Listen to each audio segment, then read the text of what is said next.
जंग किसी की भी फेवर में नहीं जाती। जो डोनाल्ड ट्रंप की एक बहुत अच्छी बात लगी कि यार जंग खत्म करो और तिजारत करो। पाकिस्तान की तरफ से तो हमेशा पीस की बात की जाती है। इंडिया का झूठ जो है वो खत्म होने पे नहीं आ रहा। जनरल आसिम मुनीर तुम्हें खुला चैलेंज है यार, तुम करो ना, कुछ तो करो। लो जी गौरी आया। नारे तकबीर। इनका जो लेटेस्ट झूठ है वो ये है कि इंडिया तो बिल्कुल सीज फायर नहीं चाहता था। कैन यू इमेजिन कि इतना झूठ भी बोला जा सकता है। CNN ने और निक रॉबर्टसन ने जो इनकी लड़ाई की है वो तो इट्स आउटस्टैंडिंग। पाकिस्तान ने एक जोरदार भरपूर हमला किया और ऐसा हमला कि इसके बाद इंडिया ने अपने घुटने टेक दिए और मुज़ाकरात के लिए और सीज फायर के लिए रिक्वेस्ट करनी शुरू की उन्होंने अमेरिका को कि भाई पाकिस्तान से हमें माफी दिलवा दो।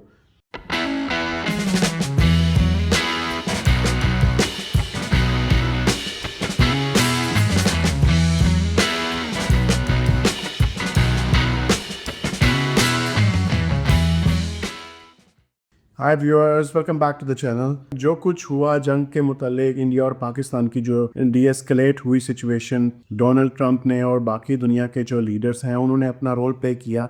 बहुत खुशाइंद है ये दोनों मुल्कों के लिए, पाकिस्तान के लिए भी और इंडिया के लिए भी, क्योंकि जंग किसी की भी फेवर में नहीं जाती। जंग में नुकसान ही होता है हर, और जैसे कि पाकिस्तान और इंडिया में बहुत ज़्यादा गुर्बत है। तो जो डोनाल्ड ट्रंप की एक बहुत अच्छी बात लगी कि यार जंग ख़त्म करो और तिजारत करो, ट्रेड करो आपस में, that is very welcoming from a person like Donald Trump. तो पाकिस्तान और इंडिया को आई थिंक इन लाइन्स के ऊपर ज़रूर सोचना चाहिए। और मैं शुरू से बिलीव करता हूँ neighbours can not be enemies. Pakistan की तरफ से तो हमेशा पीस की बात की जाती है हर वक्त कि यार किसी ना किसी तरह से इंडिया और पाकिस्तान के दरमियान पीस हो जाए। हम क्रिकेट खेलें, उनकी टीम पाकिस्तान आए, हम लोग इंडिया जाएं।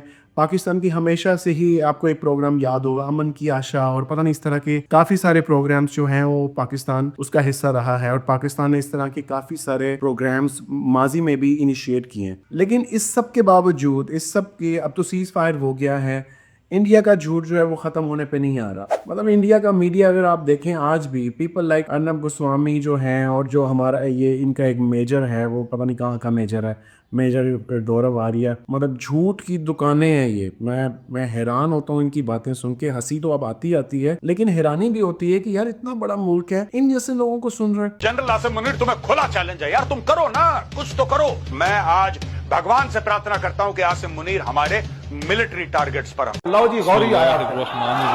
नारे तकबीर। सारी उम्र में जो कर जब बड़े आ रहा। इट्स वेरी अनफॉर्चुनेट कि पाकिस्तान में भी एक सेक्शन है जो मेजर गौरव आर्या और ये जो अर्नब गोस्वामी है, इन जैसे जोकर्स को, इन जैसे कार्टूनों की बातें सुनते हैं। खैर वो सेक्शन तो, और भी कुछ पाकिस्तानी यूट्यूबर्स भी हैं बड़े फनी किस्म के, बड़े झूठे किस्म के, उनको भी सुनते हैं, तो वो खैर है। अब इनका जो लेटेस्ट झूठ है वो ये है कि इंडिया तो बिल्कुल सीज फायर नहीं चाहता था, और ये जो पाकिस्तान गया था अमेरिका के पास और बाकी दुनिया के लीडर्स के पास कि भाई सीज फायर करवा दो। मतलब आई एम सीरियस, ये वो यही कह रहे हैं अपने मीडिया पे। Can you believe that? Can you imagine कि इतना झूठ भी बोला जा सकता है। अच्छा, उसके बदले में हम लोग तो जो काउंटर उसको करेंगे ही करेंगे अपने अपने लेवल पे। लेकिन जो CNN ने इनकी धुलाई की है, CNN as we all know दुनिया का एक बहुत, जर्नलिज्म के अंदर एक बहुत बड़ा नाम है, बहुत क्रेडिबल नाम है। उनके एक सीनियर इंटरनेशनल कॉरेस्पॉन्डेंट है निक Robertson, was a kind of very good friend of mine as well। हम लोगों ने काफ़ी सारा काम CNN के लिए, काफ़ी सारी असाइनमेंट्स जो हैं नॉर्थ वजीरिस्तान में स्वात वॉर के दौरान हम लोगों ने काफ़ी काम इकट्ठा किया हुआ है, तो आई नो हिम पर्सनली। जो CNN ने और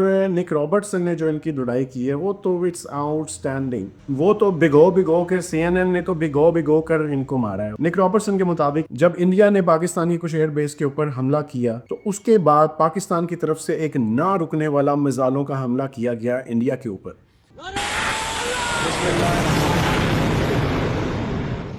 उसके बाद एक ऐसी बौखलाहट थी इंडिया की तरफ से कि मतलब इंडिया तो सोच ही नहीं सकता था कि भाई ये भी हो सकता है।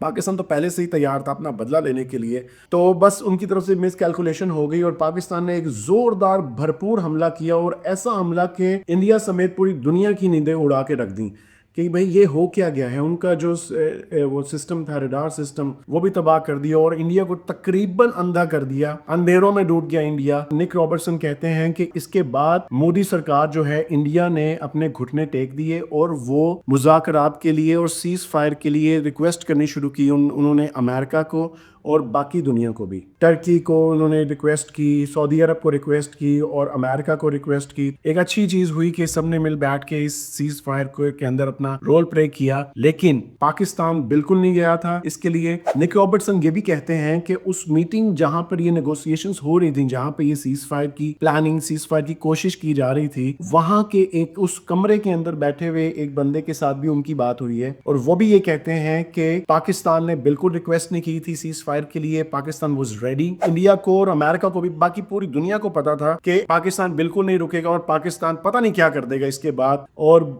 नेशनल कमांड अथॉरिटी की मीटिंग भी सुनने में आ रहा था कि उन्होंने कॉल कर ली है और पाकिस्तान की पूरी तैयारी थी और इंडिया बिल्कुल बौखला गया था। इंडिया को समझ ही नहीं आ रही थी हमारे साथ हो क्या रहा है। एक तरफ जहाज गिर रहे हैं, एक तरफ अटैक हो रहा है, एक तरफ लाइट नहीं आ रही, एक तरफ रडार सिस्टम तबाह कर दिया गया। तो उसके बाद इंडिया के पास कोई और चॉइस नहीं थी घुटने टेकने से, और वो रोते हुए गए थे डोनाल्ड ट्रंप के पास कि भाई पाकिस्तान से हमें माफ़ी दिलवा दो। तो ये गोस्वामी साहब और ये जो गौरव आर्या हैं और वो एक इनके बख्शी साहब भी हैं, वो मूंछों वाली डायन जो है, वो भी इस तरह के झूठ फैला रहे हैं कि भाई पाकिस्तान गया था सीज फायर के लिए, इंडिया तो बिल्कुल नहीं चाहता था।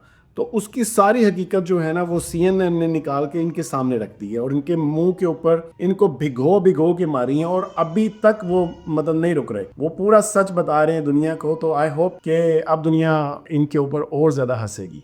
I am Deputy Chief of Air Staff Operations. I'll pick up from where I left day before yesterday. PAF versus IF, 6-0.